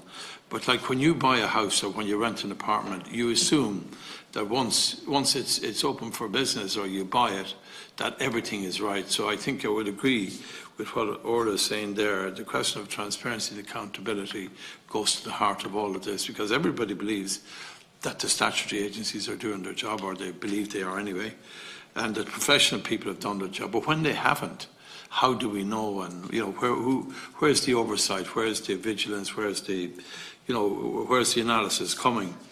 And I would, obviously, I don't have professional knowledge, but I think, or you actually do, and I would listen to everything you're saying there very carefully and your recommendations. And I am very concerned, notwithstanding the comments of other people, your concerns about the Hackett report would be very concerning to me if you're a professional saying that independently, no axe to grind, and I would be concerned about that. So I think, in summary, really what I'm saying is that it's been a very important learning experience. I'm not really asking questions, I'm commenting on what I believe.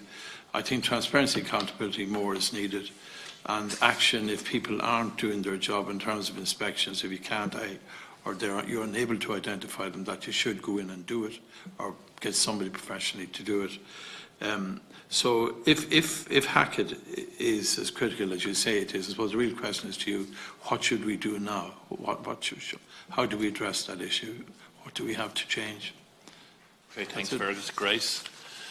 Thank you, Chair. And thank you very much for your presentations. I agree with Deputy O'Dowd. It's really very informative.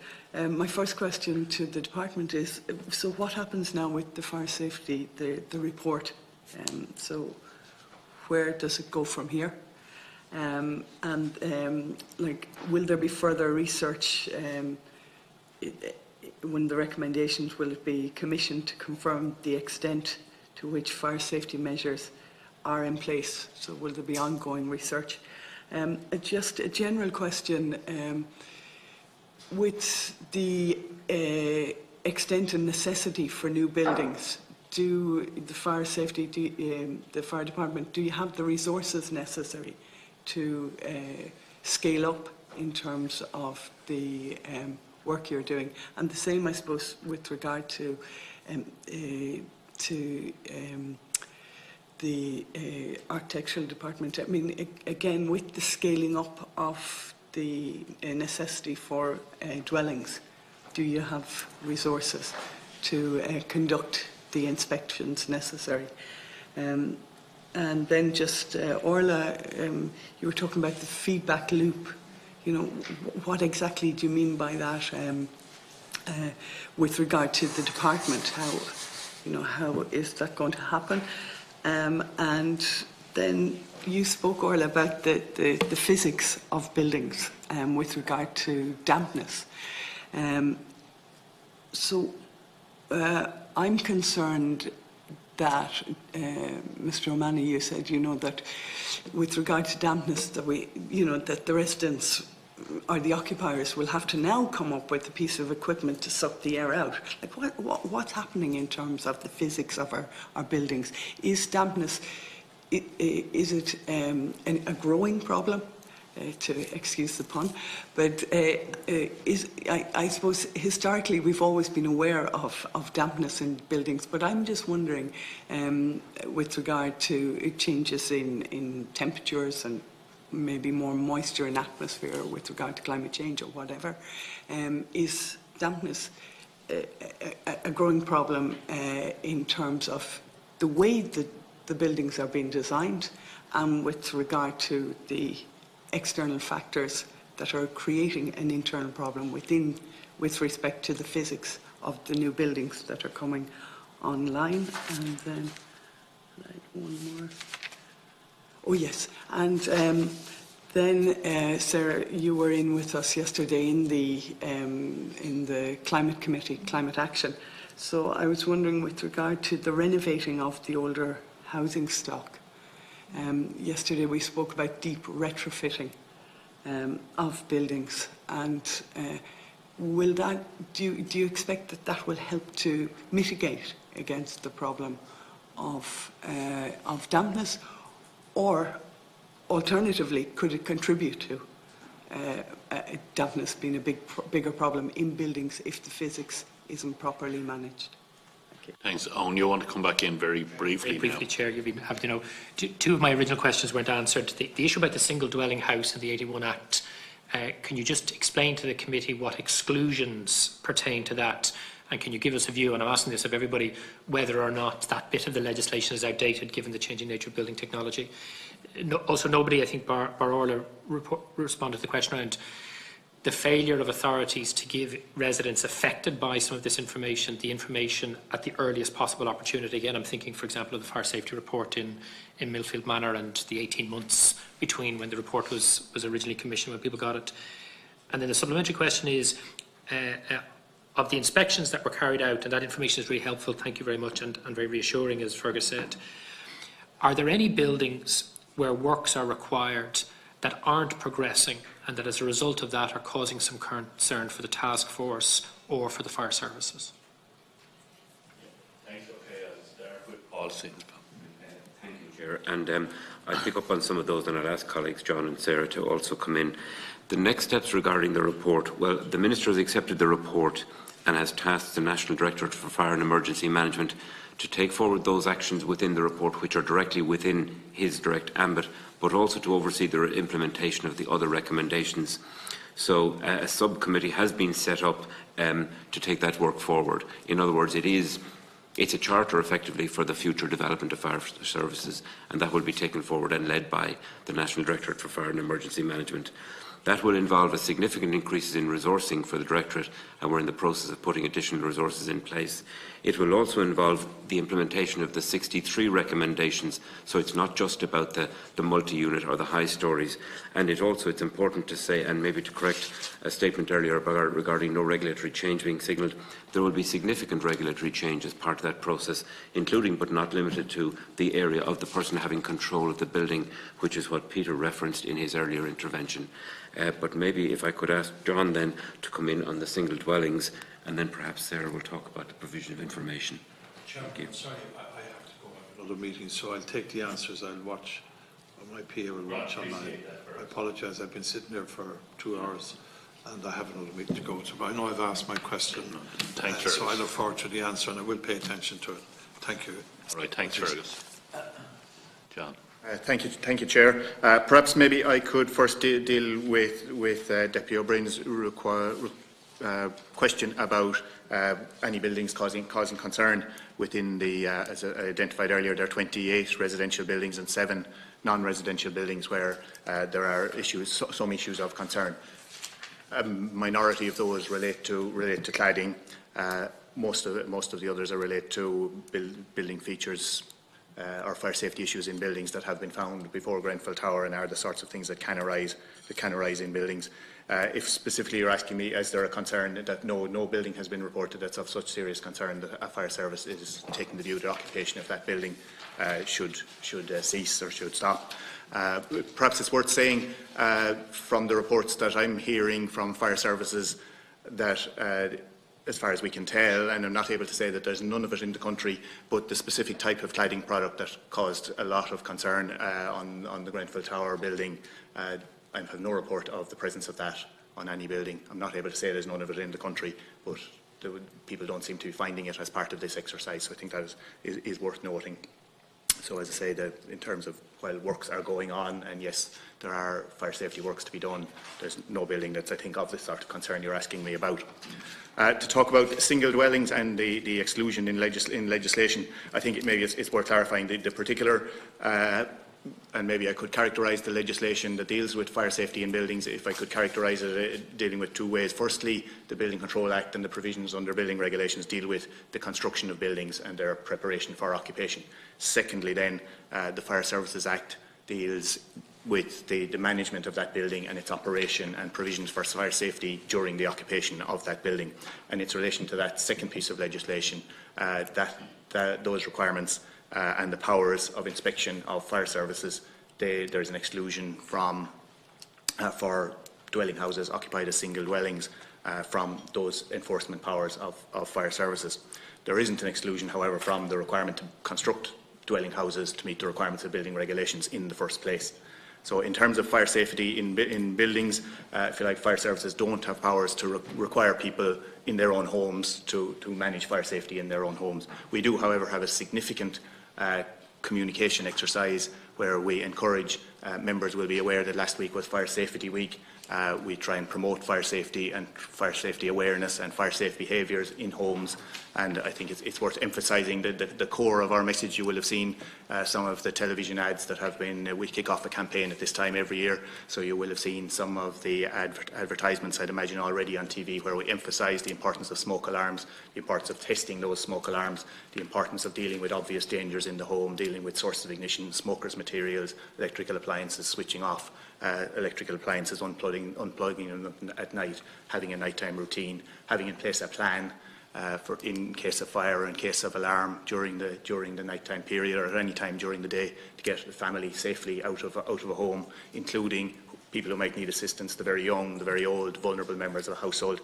That's the sort of advice, and it's in the space of advice we would be giving to householders in terms of fire safety in houses and homes up and down the country. So I'm glad to have the opportunity now, given that last week was Fire Safety Week, to bring that forward, and we constantly emphasise that possibly the most important thing householders can do for fire safety for themselves and their families is the provision of smoke alarms, which are readily available. Sarah. Thank you. So just in relation to the fire safety report, I suppose it was back in 2015 that the Minister directed that a review be undertaken of by a fire expert to develop a framework for general application which would provide support to owners and residents living in developments where there were concerns around the fire safety. A steering group was convened by Kildare County Council in conjunction with the department, and during that process the chair would have met with the residents on a number of occasions, explaining what was going on within the committee, and also looking for a number to come forward to volunteer for inspecting the house, because part of the terms of reference was to carry out a case study based on that particular estate. So the residents were communicated with throughout that process. They would take a very different view. I know, but it is important to put on the record, the residents would take a very different view. We're on public record as saying that, just so people are clear. Okay. So on the issue of retrofitting the housing stock back in, and I can't remember whether it's 2014 or 2015, the department and a number of different stakeholders worked with NSAI to produce a code of practice for retrofitting. And it was a document that was the first of its kind. There was something similar done in Canada a number of years before that, but this was bringing together all the advice in terms of retrofitting individual houses and how to go about it in the right way and the right standards. And there's a large part of that dealing with ventilation and the requirement to put in ventilation when you're increasing your air tightness through insulation, whether external or internal. And there were specific offline studies done on particular aspects which we needed further information on. So that is a core document in the SEAI grant scheme. They reference that in terms of compliance with it, and it's SR 54, Code of Practice for Retrofitting Existing Buildings. Thanks, Sarah. Orla. Just to come back on a couple of points. Deputy O'Dowd raised the issue of outstanding buildings and who pays for this. I think it's important to point out with all of this that it's a global issue.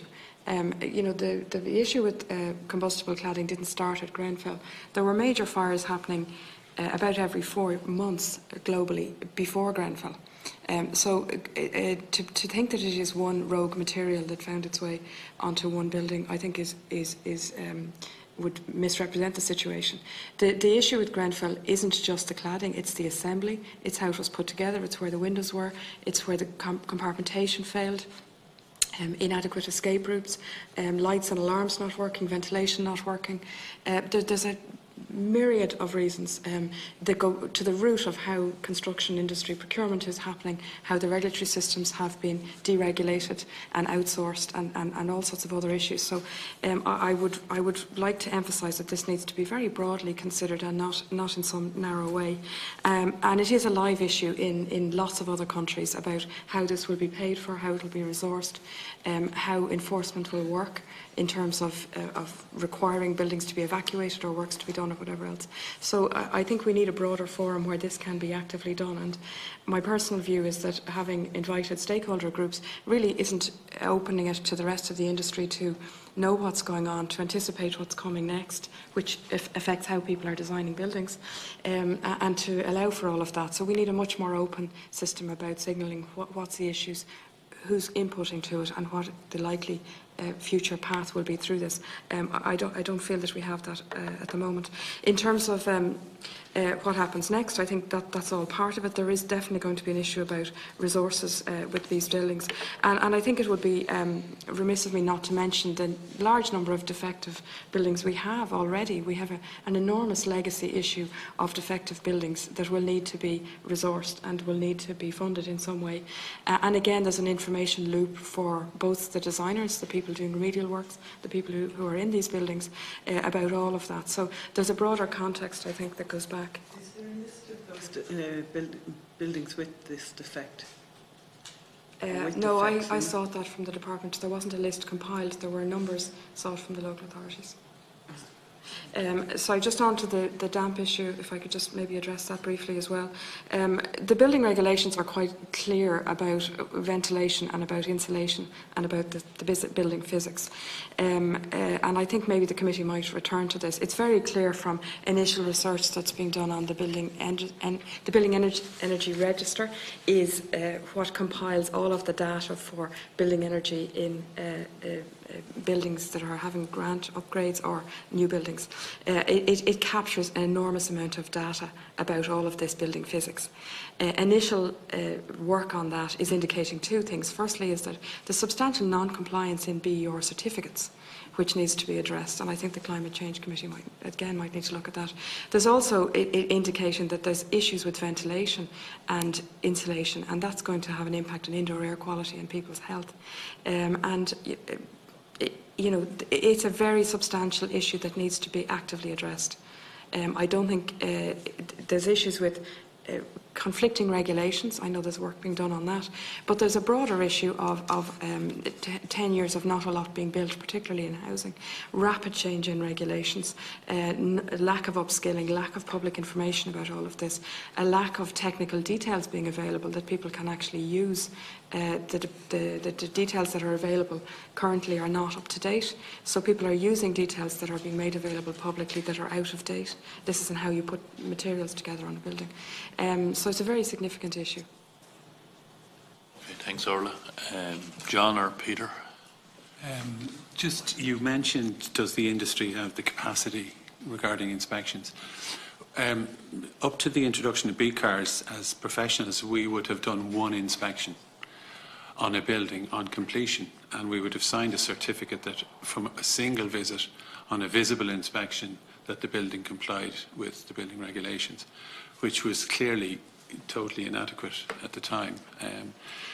Since the introduction of B cars, I remember taking a look at what the minimum number of inspections the professionals were carrying out on a very simple house, and that was 36 inspections through the construction process.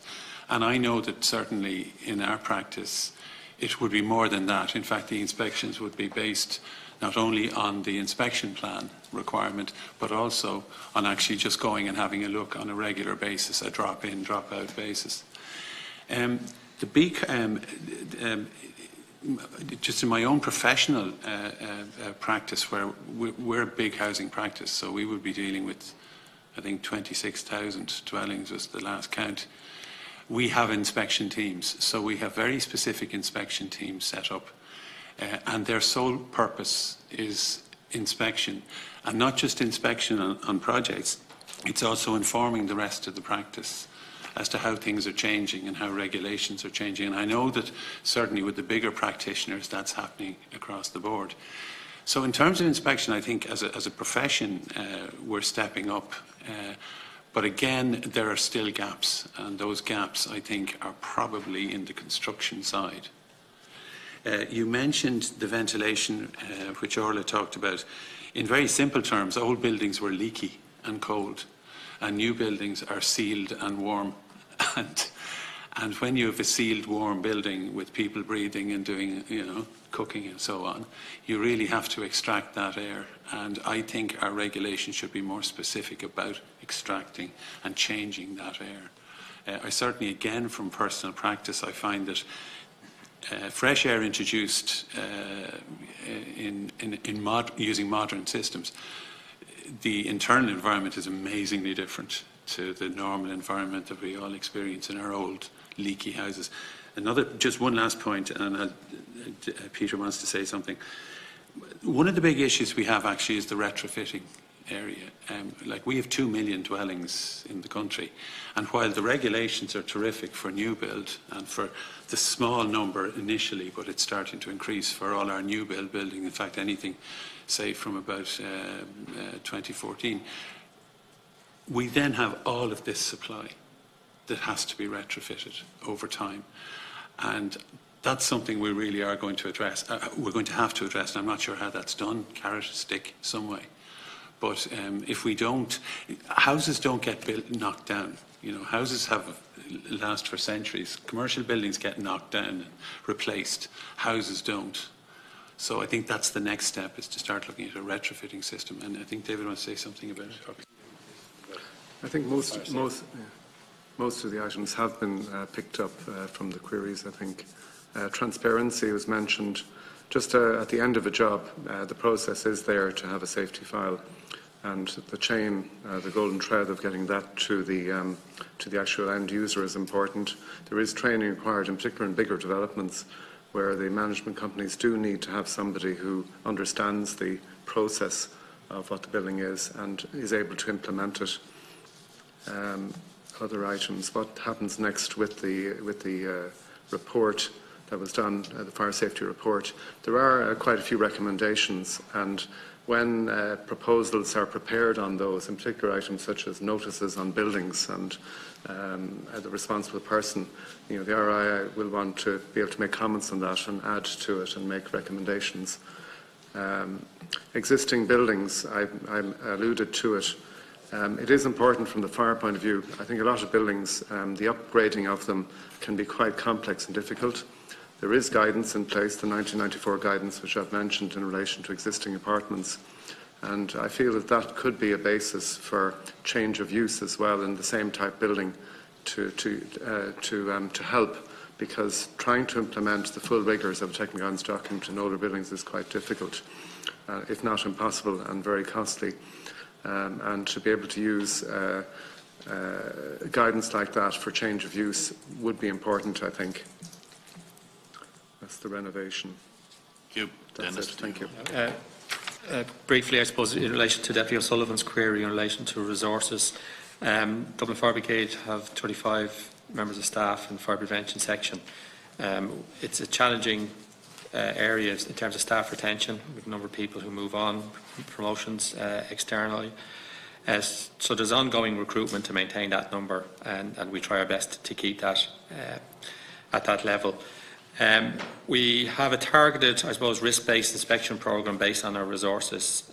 So we profile on a risk-based approach, and we're currently under that. Obviously, a high level would be where people are sleeping, such as hostels, hotels, etc., hospitals. So we're currently in discussions with the Dublin City Council in relation to the whole staffing issue, and that's ongoing.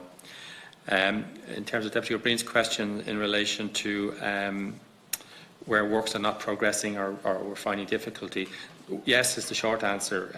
We try and engage with the owner-occupiers. We have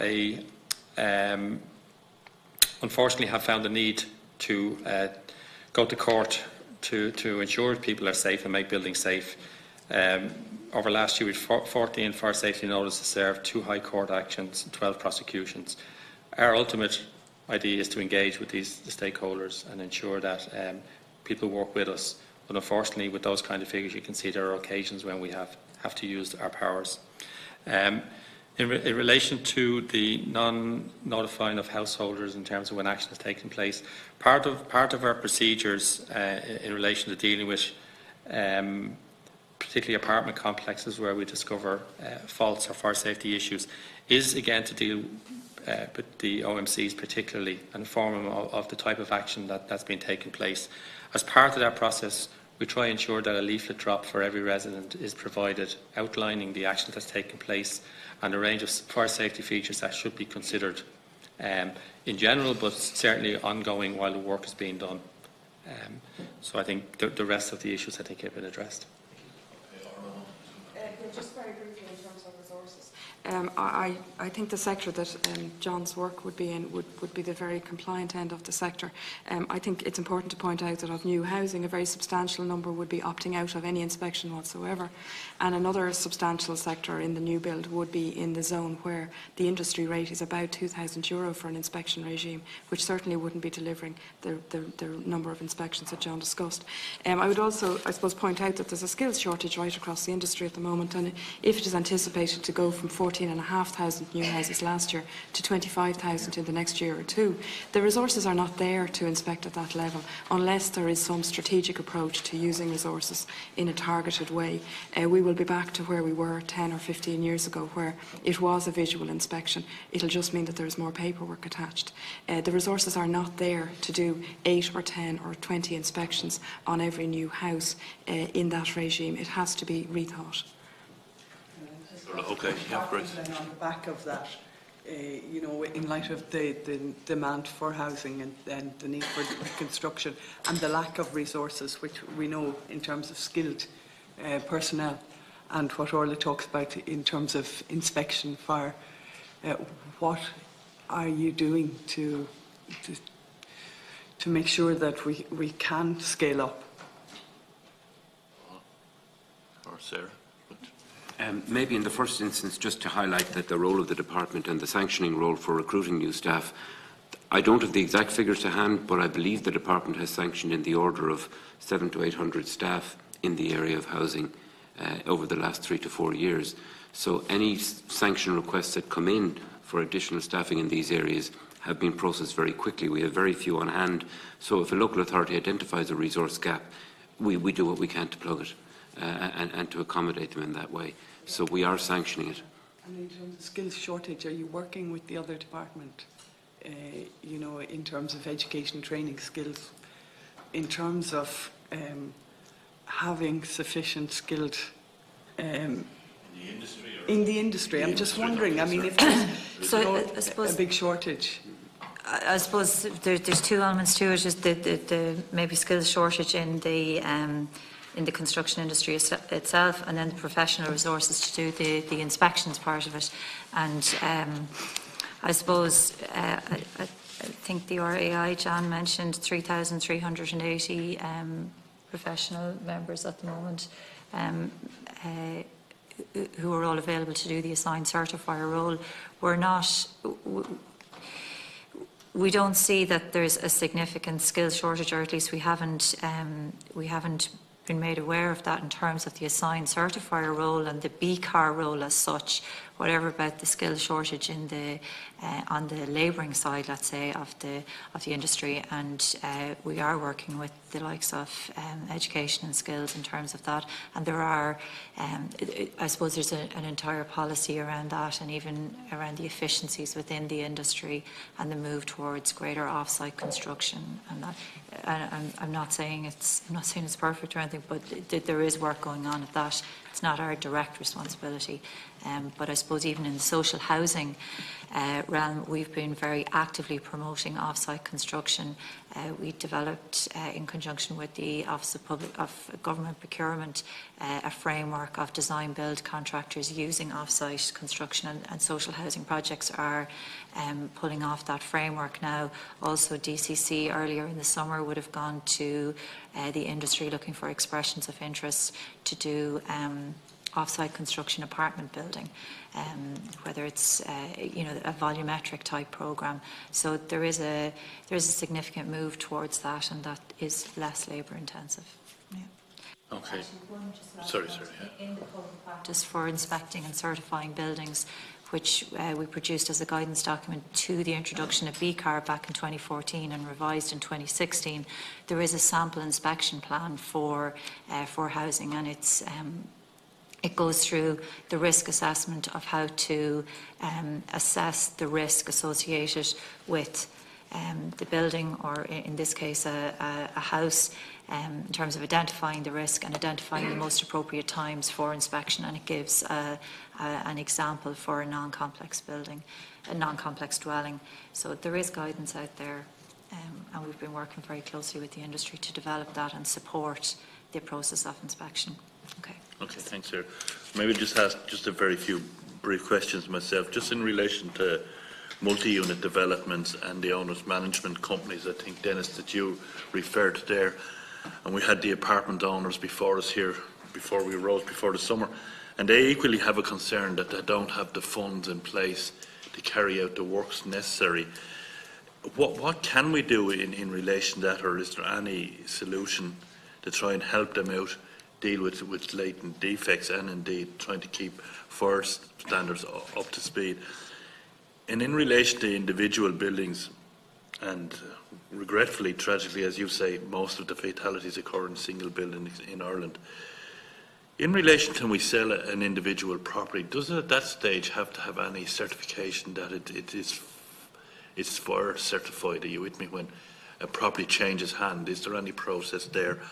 And then in relation to our own HAP properties, or when we're engaging in HAP properties, we're now inspecting them. As part of that inspection process, are they inspected for fire certification in relation to individual houses? And maybe just a quick update the Department can give us in relation to the Siri bill, where that is at the moment. Thanks.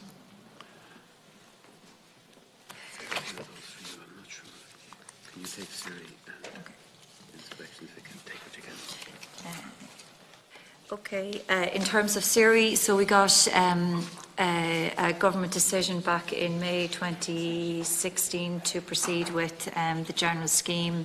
That went to pre-legislative scrutiny in the summer of last year, and this committee came back with comments and recommendations which have been reviewed with our legal advisors, and we now have a person assigned to it in the AG's office, Parliamentary Council, and we're working with them now on the drafting, and hope to have to bring it forward in the first half of next year.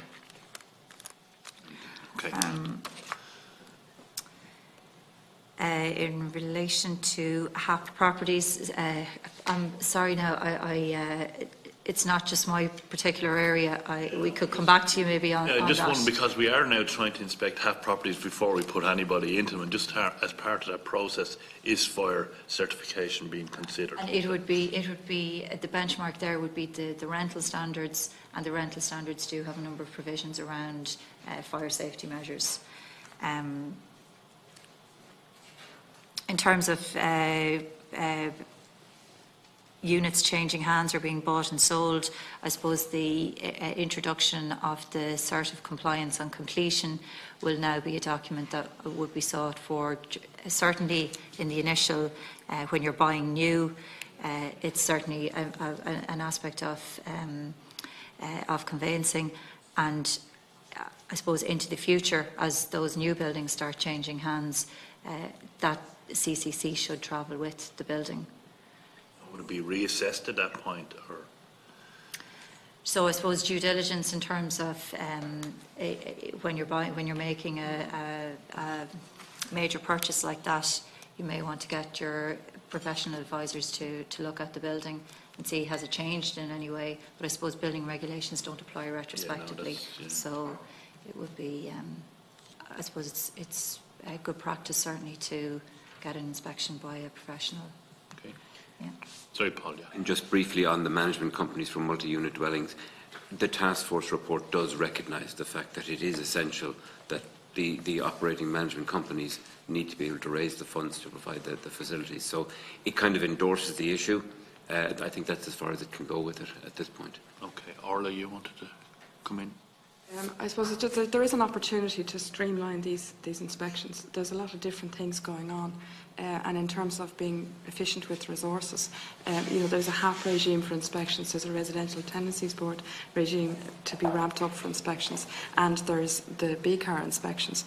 Effectively, the three of them are all looking after public safety. There is a huge opportunity for some alignment here to strategically do a standardised checklist for housing that is safe for occupation. That could be, that doesn't necessarily need registered professionals to do, that can have a cohort of people trained who maybe pass it on if they're into difficult situations or complex issues. And I think that's the only way that this whole market can be rectified, really, is to have a new system that looks across the board, that's safe housing, and that has an inspection regime that can be done usually in quite a light touch way by people who would be trained up to do that. Okay. John, yeah. You mentioned what can we do about defects. Well, we would wholeheartedly recommend LDI, latent defects insurance, for new builds as being a part of the system. No fault. It's fixed. It's sorted for the consumer. It's then sorted out separately from a legal point of view, but the consumer's interests are protected, and we would strongly support that. The second, just a quick mention about inspection. SI9 should apply to all building. It's a very, very simple fix. SI9 applies to all building, all new building. We seem to. I think what I'm hearing here is that there's two sort of cohorts. There's a cohort of new build, which is really well regulated, etc., and I think there's now a necessity to just look at current buildings and try and see how can we deal with those in terms of all regulation, and how both legally, practically, and in terms of conveyancing and safety. And that's a huge ask, but it is something that needs attention. And as we start to press vacant buildings back into use, which is a terrific document, which I think the department are about to issue, this one, Bringing Back Homes, which actually as a piece of work is a very, very good piece of work for notifying the public as to how they do this. But within it is a whole cohort of regulation that can be quite daunting. And I think addressing these sort of issues separately to new build is quite important. I think that's... Okay. Dennis, you... Briefly, I suppose there's been some discussions there in relation to the difficulties on funding. I suppose it's not within my remit to comment on some of that, but I suppose how we're dealing practically on the ground is identifying phased approaches to remediation work. Some of this work can take quite a considerable amount of time, but it does allow people to develop the funding over that period of time, addressing obviously the more safety critical issues up front. And that's one way. Within Dublin City Council, we've established a private rental unit where we're coordinating inspections across the environmental health and the fire service. I suppose we've had 216 referrals so far in relation from that coordinated unit, where issues in relation to fire safety were identified. So that's how the resources are supposed to be maximised within DCC. Okay. Okay, I would like to thank all the witnesses for attending today and engaging with the committee. The meeting will now be adjourned. This meeting is now adjourned, and the next meeting of the Joint Committee will be held Tuesday, the 16th of October at 11 a.m. Update on the Planning and Development Act 2018 and the regional plans stemming out of the National Planning Framework. Thank you all.